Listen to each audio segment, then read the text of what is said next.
우리 학생들 오늘 보니까 와, 남학생들이 4배나 많네. 참 감사하고요.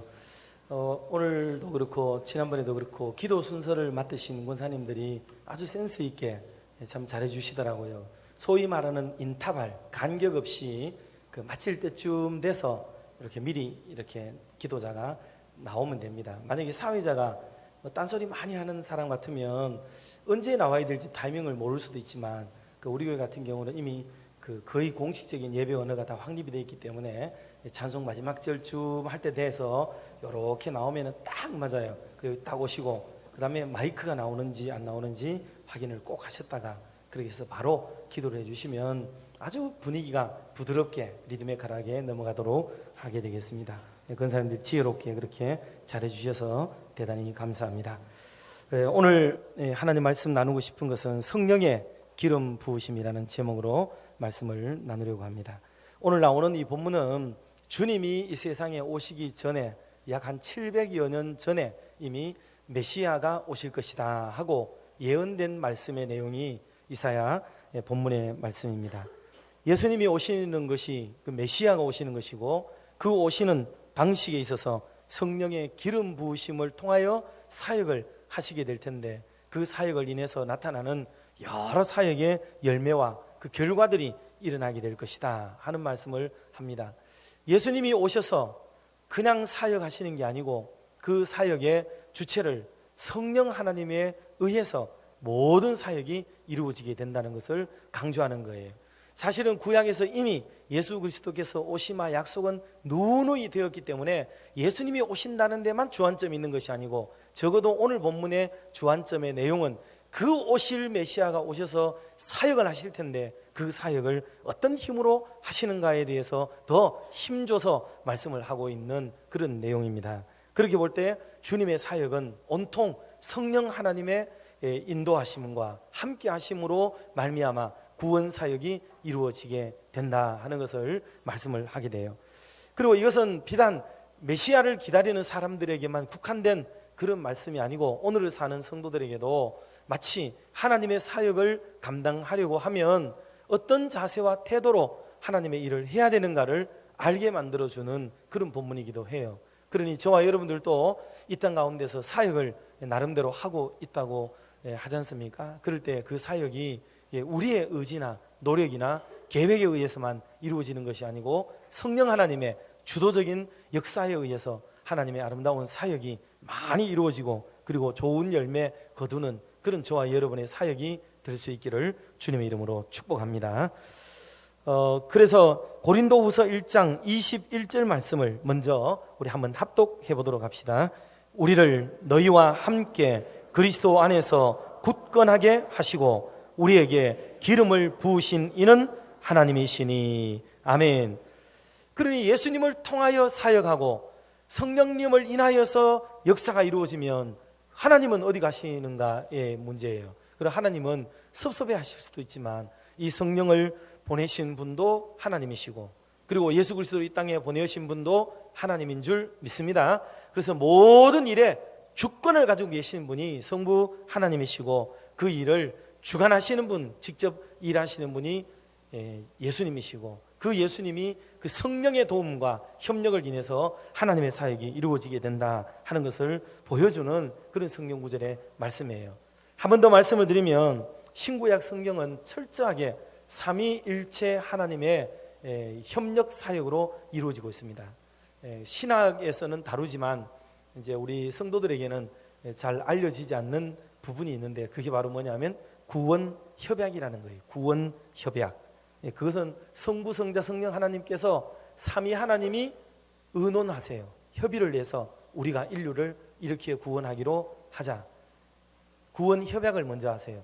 그래서 성부, 성자, 성령께서 이 일을 하시고, 창세 때도 역시 성부, 성자, 성령이 동시에 역사를 하시게 돼요.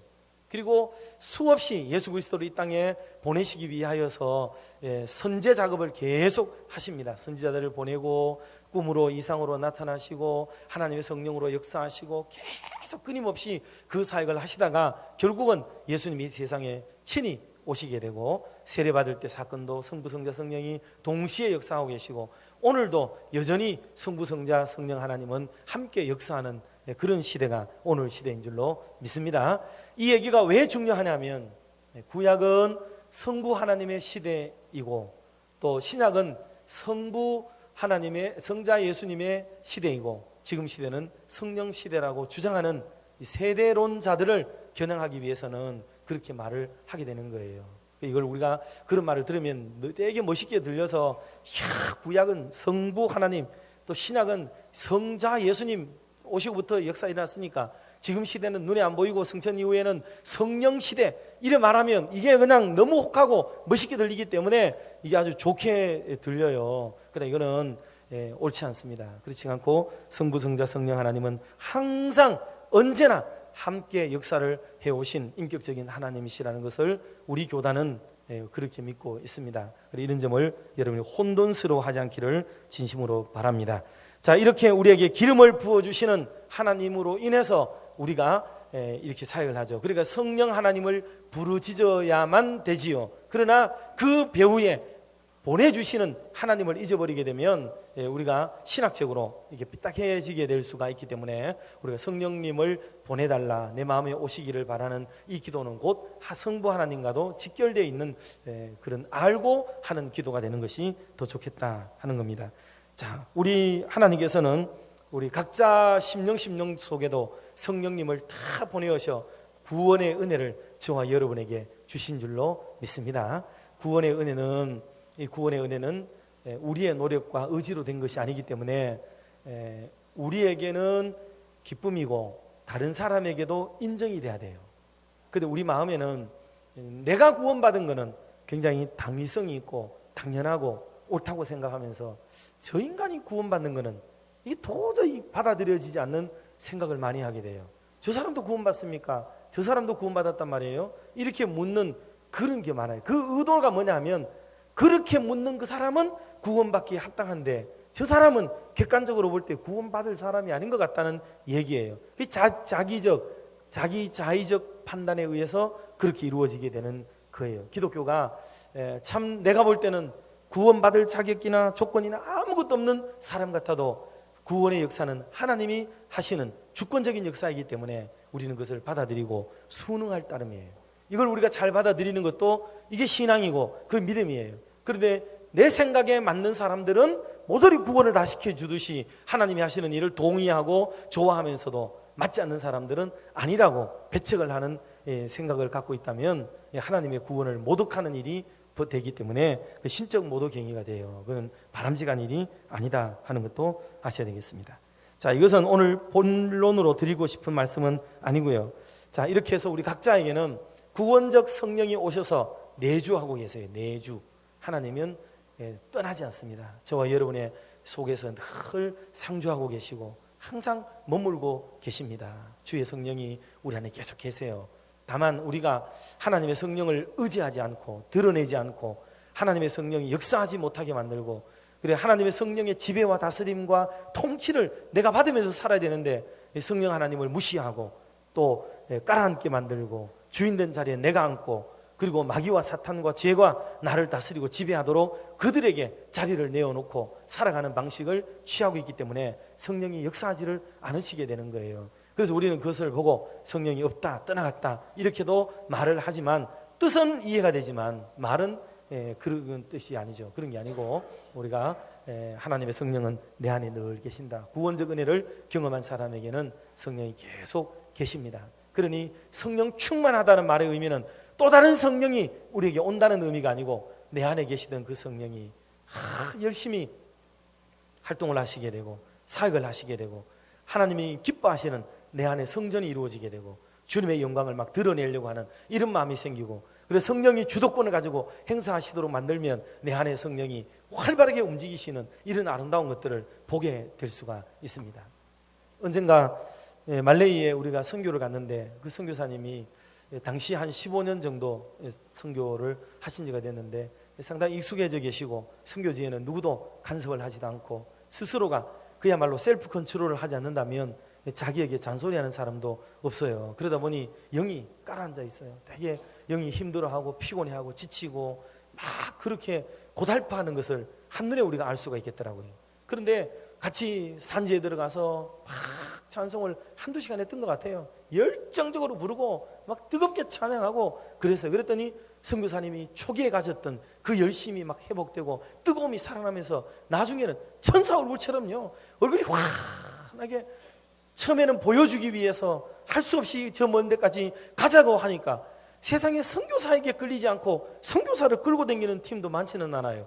그래서 그 골짜기까지 들어가서 찬양하고 예배하고 막 하는 동안에 이 선교사님이 얼마나 회복이 되어졌는지, 참 그 사진을 들어갈 때 사진하고 찬양할 때 사진을 보면요, 얼마나 극적으로 대조되어 있는지를 그 증명받을 수가 있기도 합니다. 그러니 그 안에 괴로워하며 근심하며 한탄하며 계시던 하나님의 성령께서 얼마나 힘을 얻으시고 그를 사로잡으시고 크게 역사하시는지를 우리가 똑똑히 보게 된 그런 놀라운 사건이 일어나기도 했습니다.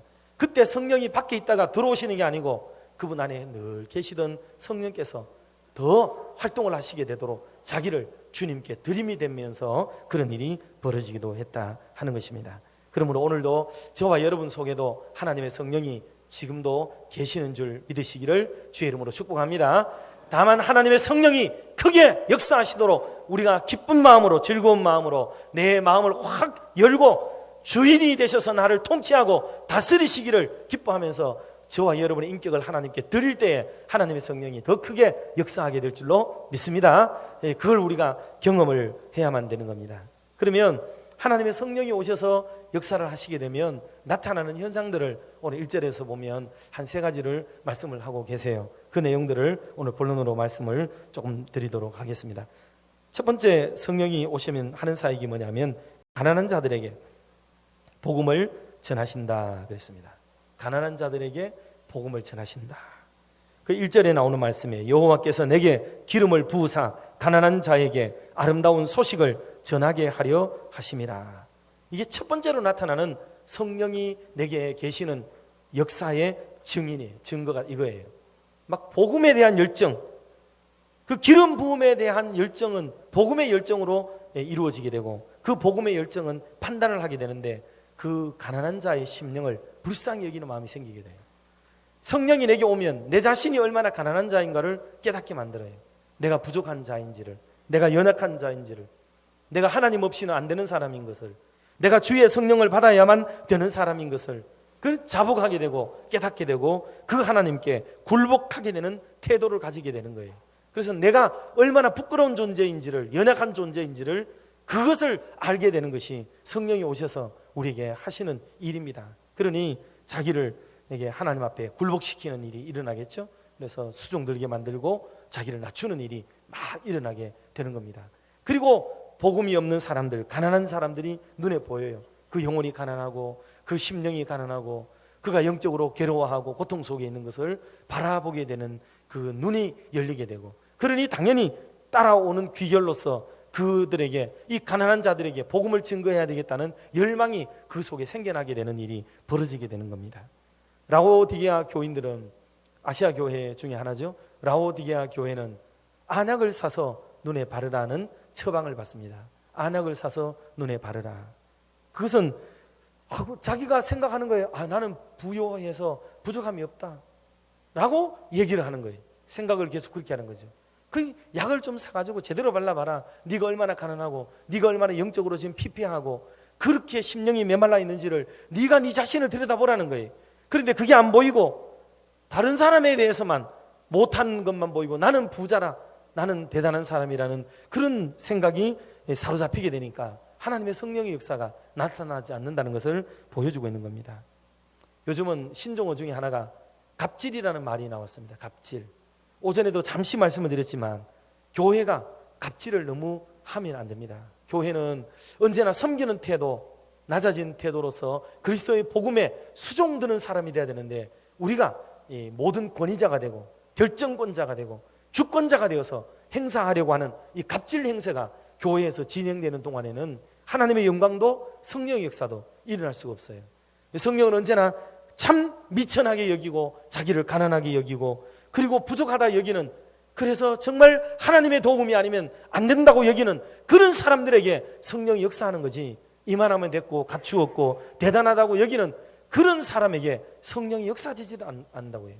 그래서 하나님의 성령이 우리를 다스리고 지배할 수 있도록 오늘도 저와 여러분이 심령이 가난한 사람들, 그런 성도들이 되시기를 주의 이름으로 축복합니다.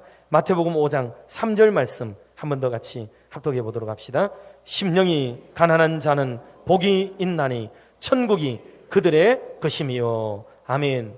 심령이 가난하면 천국을 사모하게 되겠죠. 천국을 사모해요. 왜? 지금이 너무 힘드니까, 지금이 너무 괴로우니까, 지금이 너무 고통스러우니까.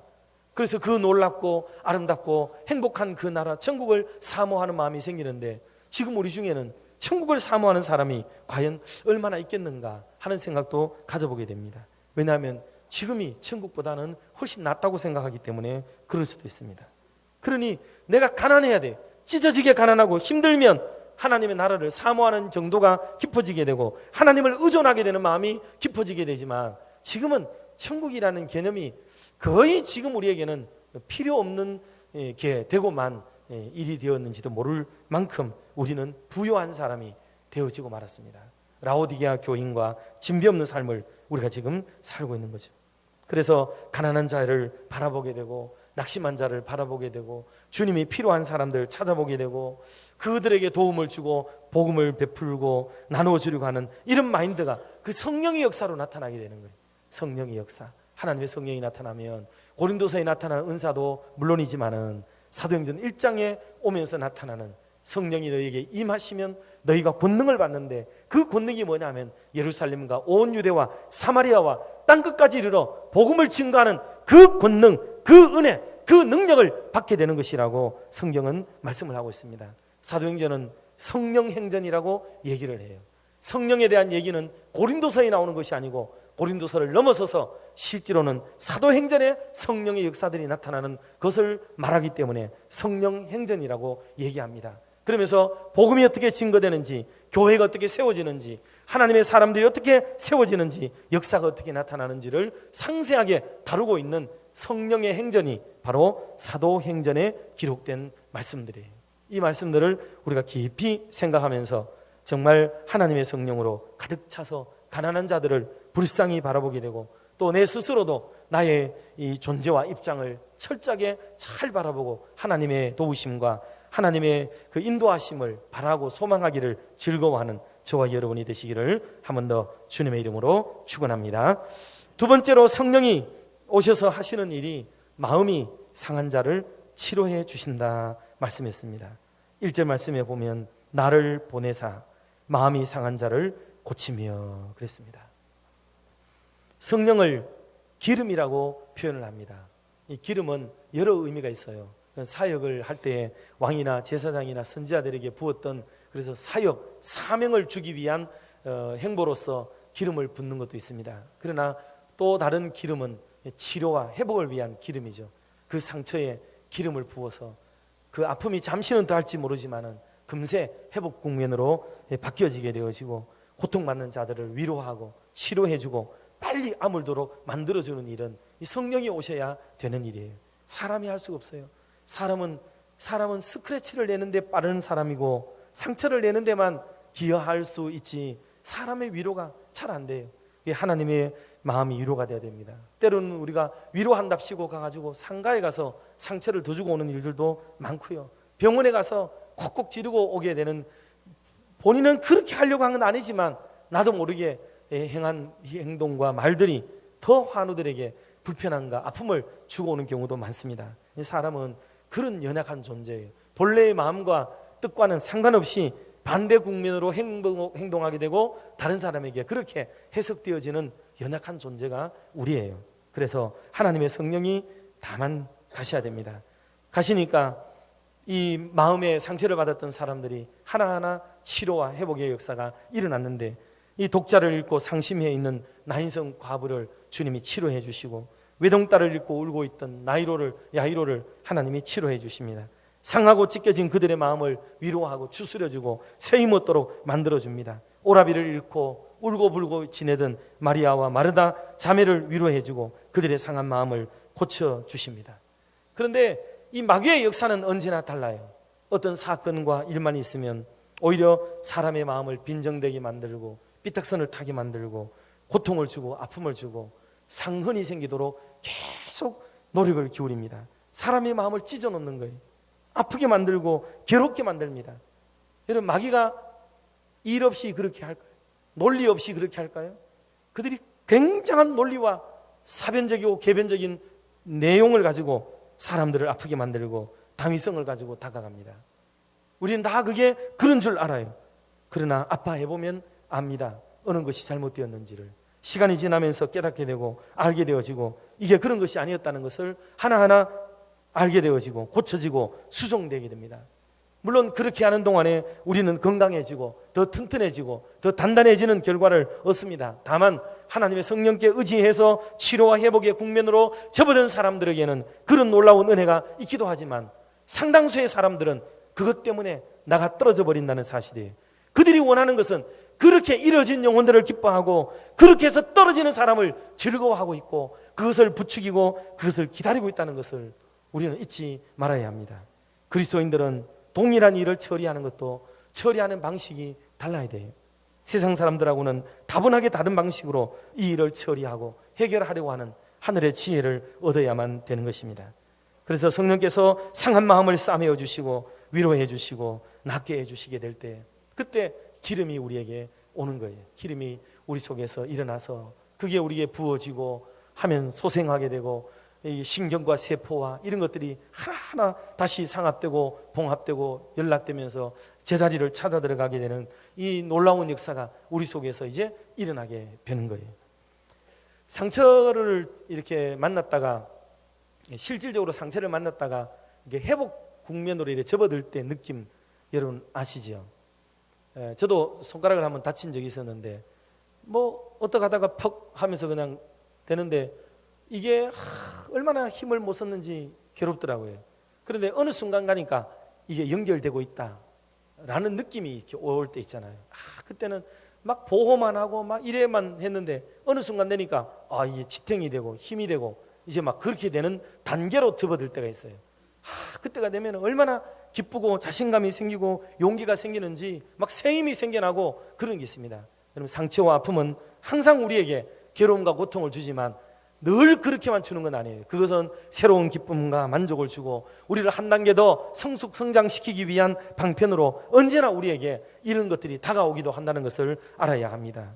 직분을 앞두고도 상처되기도 하고 또 여러 가지 금전 문제로 또 성도들 상호 간에 교육자에 대한 신뢰가 무너지고 설교에 대한 상처, 교회가 행하는 일들이 행정적으로 마음에 들지 않아서 가진 일들 때문에 이유 때문에 우리가 상처를 받고 아픔을 겪는 경우가 더러더러 있지만은 그러나 여러분 이것을 믿음으로 극복하는 법을 훈련하는 법을 여러분 잘 익혀내고 그렇게 하면 그것은 없었던 일보다도 더 좋은 단단한 모습으로 우리가 서게 만들어주는 하나님의 은총이 있기도 합니다. 상처가 없는 곳에는 주의 기름 부으심이 있을 수가 없어요. 그러나 아프고 상처받은 곳이기 때문에 주의 성령께서의 강한 위로와 역사가 일어나기도 하는 겁니다. 그런데 이 사람에게 이 마음이 얼마나 중요한지를 성경이 우리에게 계속 얘기를 해요. 마음. 무릇 지킬 만한 것보다 우리 마음을 지키라고. 마음을. 우리는 마음을 지키는 훈련을 잘 하질 않아요. 오전에도 잠시 언급을 좀 드렸습니다만 여러분 판도라의 상자라는 게 있어요. 판도라의 상자. 우리는 뭐라도 알면은 좋을 거라고 생각하고 그 상자를 열기를 좋아하지만 감당이 안 되면서 그걸 알려고 하고 들으려고 하고 막 이렇게 하려는 게 우리에게는 많습니다. 그런데 그것을 감당할 수위와 능력이 안 되는데 그걸 받아놓으면 그건 고통스러운 게 되는 거예요. 괴로움이 됩니다. 저도 모태신앙이기 때문에 어려서부터 많은 신앙인들을 봐왔습니다. 목회자 때문에도 상처받고 교회 때문에도 상처받고 그런데 누가 상처받느냐? 교회 얘기를 자주 하기를 좋아하는 사람이 상처받아요. 막 궁금해하고 그게 뭔데? 뭔 일이 있었는데 막 뒤를 캐듯이 들으려고 하는 사람들이 상처를 받아요. 결국은. 왜냐하면 감당할 능력도 안 되면서 모든 것들을 듣고 받아서 결국은 속상하게 되고 힘들어지는 것은 스스로들 뿐이에요. 여러분 우리가 감당할 수 있는 얘기들을 듣고 정보를 흘리고 해야 됩니다. 그런데 그런 것을 지나쳐서 하게 되면 그게 어려워지는 거예요. 예, 어른들이, 정치인들이 한마디 하죠. 네 감당할 수 있겠나? 뭐 이런 말 하잖아요. 그게 그냥 하는 말이 아니에요. 알면 다쳐. 그런 말들은 누가 다치게 해서가 아니에요. 스스로가 그것을 감당할 수가 없어서 스스로의 고통과 힘겨움으로 그것이 고달퍼지고 그 인생은 멍이 들고 그 영혼이 깊은 자초에 흔들리게 되는 경우를 굉장히 많이 볼 수가 있었습니다. 그러므로 여러분의 상한 마음을 오늘 이 시간 하나님의 성령께 의탁하시고 성령께서 오셔서 기름 부어주시고 우리의 마음을 다독거려 주시고 안동시켜 주시며 오늘 아까 예배 전에 불렀던 찬양 우리 지도하시는 분이 힘차게 불렀는데 참 이 모든 것이 지나가리라. 이것은 은혜도 지나가고요. 그 다음에 우리에게 고통과 아픔도 지나가고 모든 것들은 다 한때로서 지나가 버리게 될 거예요. 그것을 받아들일 줄 알아야 됩니다. 아무리 좋은 것도 지나가 버리게 되고 고통도 물론 지나가고 힘겨움도 다 지나가게 되고 말 것입니다. 그게 세월이에요. 불교의 가치관은 윤회여서 돌아옵니다. 업보로 돌아오고 다음 내세에 짐승으로 태어나고 계속 그 인과에 의한 결과가 이루어지고 있지만은 기독교의 시간과는 직선으로 날아가는 거기 때문에 지나가 버리면 쏜 화살처럼 흘러간 물처럼 다시는 돌아오지도 않습니다. 입에서 뱉은 말도 주워 담을 수도 없고 내가 행한 행동들도 나중에는 부끄러워서 어찌할 수 없지만은 다시 돌이킬 수도 없는 그런 일들이 우리의 삶에 일어나게 된다는 것을 강조합니다. 그래서 무엇보다도 지킬 만한 것보다도 내 마음을 파수를 하는 내 마음을. 그래서 성경 우리에게 몇 가지를 지키라 그랬어요. 입술도 지키고 생각을 지키고 마음을 지키고 가정을 지키고 교회를 지키고 국가와 나라를 지키고 하나님의 나라를 지키고 이렇게 우리가 지켜야 될 것들이 많이 있어요. 이거는 공동체만 지키는 것이 아니라 우리 개인을 지켜야 됩니다. 개인을 지키는 훈련을 해야 돼요. 그래야 이런 데서부터 이겨낼 수 있는 힘과 용기를 얻게 된다는 것을 말씀했습니다. 자, 잠언서 17장 21절 말씀도 같이 한번 우리 합독하도록 하겠습니다. 미련한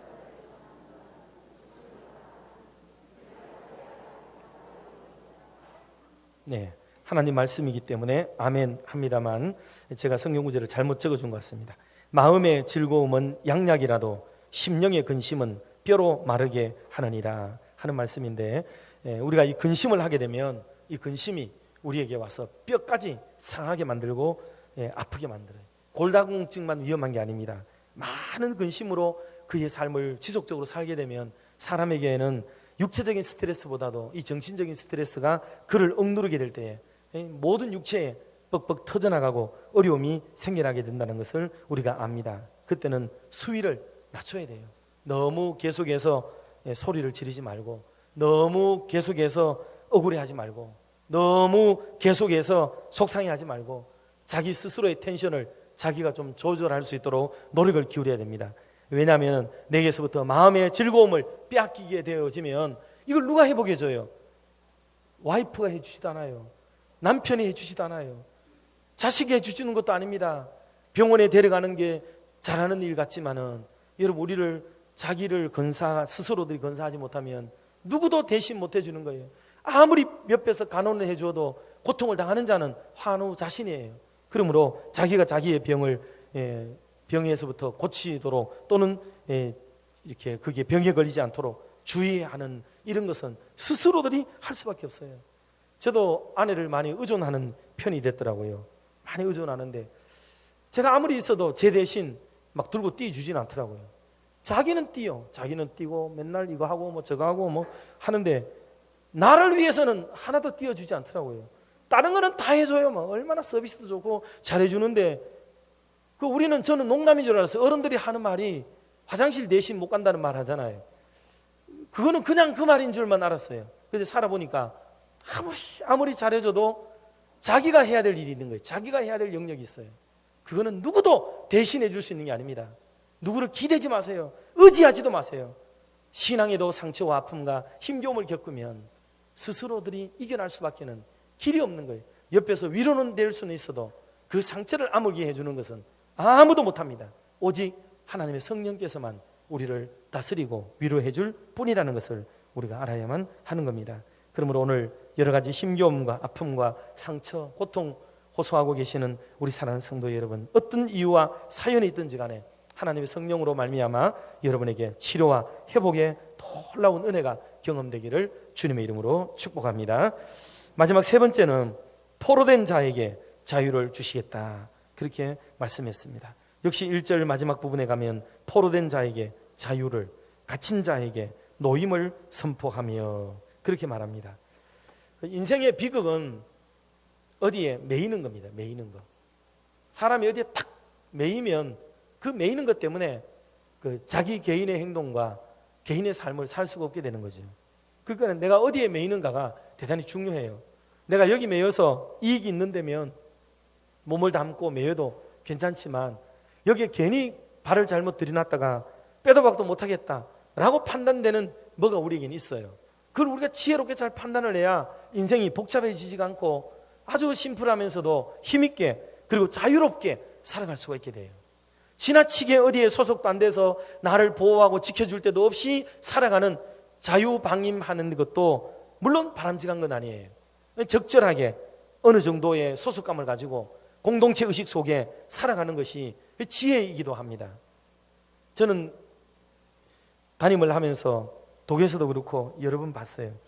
교회에 굉장히 열심히지 않는 그런 집사님과 그런 분들도 계셨어요. 그런데 이분들이 뭐 오라 그래도 안 오고 가라 그래도 안 가고 뭐 도무지 안 돼요. 그런데 어느 날 교회가 상사를 치르고 또는 자녀 결혼을 치르고, 그래서 교회가 그들에게 소속돼 있고 자기가 교회에 소속돼 있고 교회가 자기들에게 이렇게 은혜를 베풀고 도움을 주는 단체라는 게 인식되는 순간부터 태도와 생각이 바뀌어져서 하나님 앞에 충성하는 분들도 사실 저는 굉장히 많이 봤습니다. 이런 얘기는 여러분의 또 자존심과 관계되는 거라서 잘 뭐 표현을 하지 않으려고 해서 그렇지 실제로 그런 게 많습니다. 그래서 본인은 늘 주장했어요. 나는 교회 뭐 필요 없다. 소속감 그거 뭐 따위가 뭐 필요해. 늘 교회에 비관적이고 비판적이고 별로 좋지 않았어요. 그러나 어느 순간에 하나님의 교회가 그들에게 가서 진정성 있게 아버지와 어머니 장례를 치르고 자녀들의 혼사를 치르고 이런 일련의 일을 겪으면서 교회가 자기에 대한 사랑과 애정이 얼마나 큰지를 경험하면서부터 생각과 태도가 바뀌어지기 시작을 하는데 뒤늦게 가서 후회를 해요. 나이가 많이 들어서. 그러니까 가장 헌신하고 충성해야 될 그 타이밍은 삐져가지고 세상을 살아요. 10년 20년을. 우리의 안타까움이 여기에 다 있는 겁니다. 여기에. 자기만 그렇게 한 것이 아니고 주변과 만나는 사람에게 부정적인 얘기가 꽃을 피우게 되고 늘 달려가는 사람을 못 달려가게 만들고 뒤를 잡아당기고 그렇게 하는 세월이 얼마였냐 말이에요. 나중에 가면 본인은 미안하다는 말 한마디만 하면 끝날 수도 있지만 대부분의 사람들은 그런 말도 없지만은요, 세월이 그렇게 흘러가는 거예요. 너무너무 안타까운 거예요. 이게 여러분, 우리가 무엇에 소속되는 일을 두려워하지 마세요. 거룩한 일에 소속되는 일들을 부끄러워하지도 말고 자신감과 용기를 가지고 대시에 들어가서 함께 그 일을 일궈내므로 역사가 일어나고 아름답게 되는 것이지, 갈까 말까 갈까 말까 심영래 크리스마스 노래처럼 뭐 종이 울릴까 말까 울릴까 말까 썰매가 달릴까 말까 달릴까 말까 인생이 계속 전주다가 끝나버리는 이런 인생 되면 안 된다는 거예요. 확실하게 하나님의 성령에 의해서 소속감을 가지고 자유감을 가지고 이렇게 살아가는 것이 얼마나 주 안에서 중요한 일인지를 깨달아야만 되는 겁니다. 그래서 우리가 이왕이면 성령께서 하나님이 우리를 소속시키려고 하고 너는 내 백성이다, 너는 내 자녀다, 너는 내 아들이다, 너는 내 딸이다, 계속 성경이 우리에게 얘기하고 싶은 것은 하나님은 끊임없이 우리에게 네하고 내하고 별개가 아니야. 나는 포도나무 원죽이고 너는 가지야. 나는 목자고 너는 양이야. 나는 신불랑이고 너는 신부야. 끊임없이 가족관계를 얘기하고 하나님과의 소속을 얘기하는데도 불구하고 아닙니다, 아닙니다, 나는 싫어요, 싫어요, 계속 튕겨나가는 그 인생을 평생을 사는 거예요. 평생을. 이게 안타까운 거예요, 이 복음이. 그래서 우리가 예하고 순종하는 것, 아멘하고 순종하는 것, 지금은 우리가 다 깨달은 것처럼 보이고 다 아는 것처럼 보이지만 여러분, 그렇지 않습니다. 참 감사하게도 자녀들을 기르면 애들이 크는 동안에 부모를 얼마나 거역합니까? 지 생각대로 하겠다고, 자기가 옳다고 막 얘기합니다. 부모들은요, 그거 수첩에 적어놓고 싶어요. 다 적어놨다가 내가 네 새끼 기를 떼어야 하는 거 내가 보고 싶단 말. 이런 마음이 들지만은 좀 지나면 그걸 다 잊어먹어버리는 거예요. 이게 얼마나 다행인지. 그러다 나중에 잘 지내면은 옛날 거는 하나도 없어져 버려요. 그냥 그의 아버지 어머니는 속을 놓고 사는 사람들, 속을 놓고 사는 사람들. 그런 것처럼 하나님의 교회도 그러기 때문에 오늘 저와 여러분들이 이렇게 오늘도 살아가게 되는 것입니다. 말씀을 정리합니다. 사랑하는 성도 여러분, 마가복음 5장에 보면 그라사의 광인 이야기가 나옵니다. 한 청년이 한마디로 미치게 된 거죠. 누군가가 그를 계속 곁에서 말을 하고 힘을 주고 부추기고 막 용맹스럽게 만들고 부끄러움을 모르게 만들고 막 그런 일이 벌어지게 됩니다. 사실은 우리가 아는 대로 마귀의 결박에 놓이게 된 거죠. 마귀가 그를 데려간 거예요. 하나님이 데려가지 않으면 마귀가 그를 조종하고 움직여요. 죄가 주장하게 되어 있습니다. 그래서 사람 지나가는데 무덤 사이에서 옷을 번져 던지기도 하고 고함을 지르고 자기 몸을 상하게 만들고 묶어놔도 풀어버리고 다른 사람을 괴롭게 만들고 불행의 비극이 계속 벌어지는 거예요. 동네 사람들도 죽이지도 살리지도 못하는 일이 벌어진 거예요. 어디 내보내지도 못하고 놔두지도 못하는 정말 괴로운 삶을 살게 되는 겁니다. 그 사람만 괴로운 게 아니에요. 공동체 안에 그런 사람이 있게 되면 주변이 다 힘들어지게 돼요. 고통스러워지게 됩니다. 그런데 해결이 되지 않았잖아요. 그런데 어느 날 예수님께서 그곳을 지나가시다가 그를 불쌍히 여기셔서 그에게 들어있는 마귀와 사탄을 쫓아내시고 그를 결박에서부터 해방시켜 주시고 참된 자유를 누리게 해주신 줄 믿습니다. 주님이 소속을 바꿔주신 거예요. 그의 소속이 전에는 죄악 가운데 마귀와 사탄의 결박에 묶인 사람이었으나 거기서 풀어주고 그리스도에게로 예속된 사람이 되도록 소속 변경이 이루어지고, 그래서 그 사람은 삶의 중심의 축이 바뀌어지게 되면서부터 새로운 인생을 살게 된다는 것을 말씀을 했습니다. 오늘도 이 세상을 살아가는 동안에 놀랍게도 저와 여러분의 삶의 현장에도 우리가 비록 교회에 소속되어 있지만 다른 곳에도 소속되지 말아야 될 곳에 소속한 채 살아가게 되는 그리스도인들도 적잖게 있을 수 있습니다. 여러분, 이것을 우리가 주의해야 됩니다. 아예 교회에도 나오지 않고 대패업소, 유흥업소, 술집을 비롯해서 온갖 곳에 소속되어져서 살아가는 사람들, 불쌍한 영혼들도 있지만 교회 안에 있으면서도 성령 안에 머문다고 하면서도 그렇지 않는 곳에 소속되어져서 더 힘들고 괴리감을 가지고 아픔과 힘겨움을 누리고 살아가는 그런 분들도 있을 수 있습니다. 사랑하는 성도 여러분, 소속을 하나로 정하세요. 예수 그리스도께로. 옛날 어른들은 이것을 이렇게 비유하더라고요. 세상에도 한 다리, 하나님께도 한 다리, 나중에 다리 찢어진다 하더라고요. 그래서 우리가 하나님께로 향하는 이곳에 발짝 뛰어 건너서 그 한 다리를 건져서 주께로 발짝 옮겨가지고 오직 하나님께만 소속되고 하나님의 손아귀에만 사로잡혀서 정말 우리가 살게 되어진다면 은혜의 삶을 살고 축복의 삶을 살게 될 줄로 믿습니다. 하나님의 성령이 이 일을 하도록 도우십니다. 성령을 의지하며 살아가는 저와 여러분 되시기를 주의 이름으로 축복합니다. 찬송 한 장 합시다. 성령 하나님 나를 만지소서. 찬송하고 같이 기도 한번 드리도록 하겠습니다.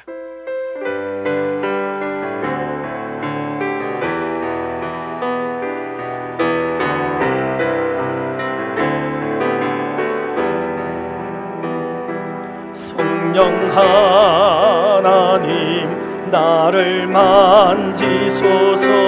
상하고 깨어져 지친 나를 새롭게 하소서. 성령의 바람 시들은 내 영 살리소서.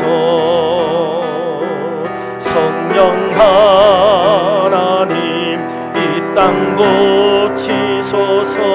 죄악의 어둠 속 헤매는 우리 태워주소서. 성령의 불로 세상 헛된 맘 태우소서. 임하소서. 하소서. 성령 하나님이시여 지금 이곳에 임하소서. 바람처럼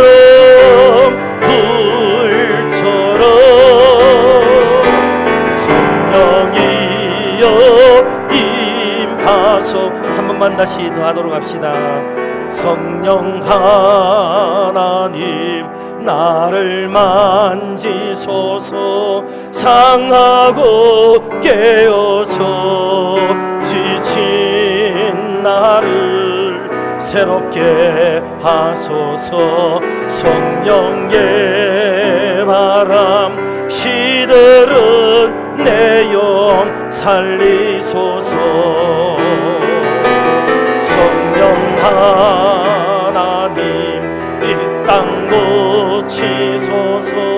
죄악의 어둠 속 헤매는 우리 태워주소서. 성령의 불로 세상 헛된 맘 태우소서. 임하소서.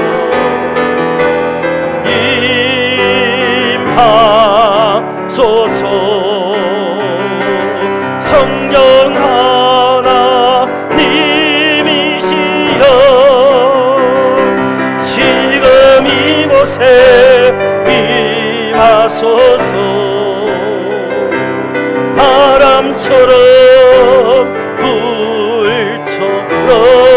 불처럼 성령이 임하소서. 우리 이 시간에 같이 한번 기도합시다.